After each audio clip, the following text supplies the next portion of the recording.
What's up, beautiful people? Felicia here from Inspiration. So today, don't be partial towards one another, but we'll talk more about that right after this.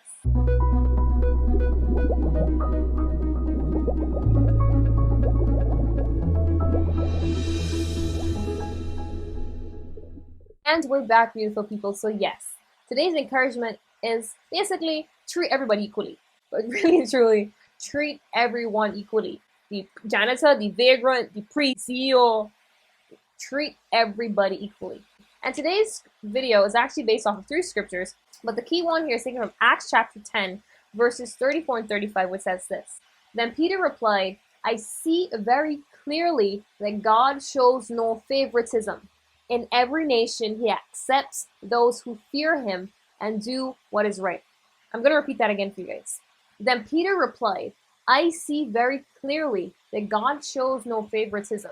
In every nation, he accepts those who fear him and do what is right. Verse 35 is just it. It says every nation. So it doesn't matter where you are, rich, poor, green, white, blue, alien. Well, I don't think alien qualifies in this state. As long as you're a human being, right? God is saying to you, I don't even show favoritism. I don't care what your background is. I don't care where you come from. As long as you're willing to honor me, fear me, give your life over to me, that's all that matters here, looking at material things. Man looks at the outward appearance. It's found in Samuel.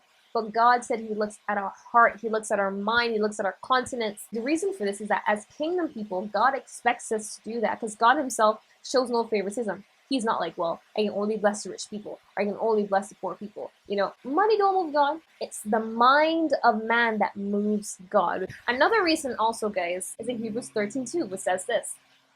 Don't forget to show hospitality to strangers, for some who have done this have entertained angels without even realizing it. An example of this would have been in Lot's time, when I'm going to place a scripture here so you guys can take a look at it. And that's where the angels came down in the form of men. They went to Lot to tell Lot about what was happening, and people saw them and thought they were men that wanted to have sex with these men because, you know, homosexuality was a big thing back then. So you don't even know if you're entertaining an angel from God.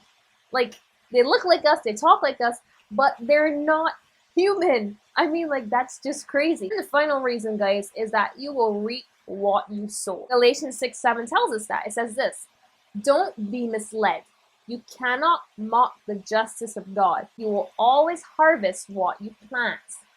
Again, because God does not show favoritism, if you're going to be mean to the widow, but then show favoritism to the king, God's going to be like, that ain't working right. So guess what? People may start judging you, right? People may start looking down at you and saying a whole bunch of stuff about you. You're wondering, where's all this coming from? But you did the same thing with that widow. So you were just getting back what you sown. Now, don't get me wrong. There's some circumstance situation where you may not have done anybody anything.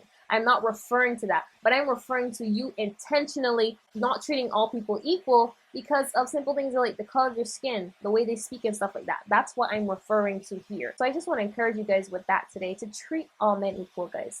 God showed us how to do it. He's expecting us to do it too. So I hope you do put it into practice. Until next week, guys, God bless.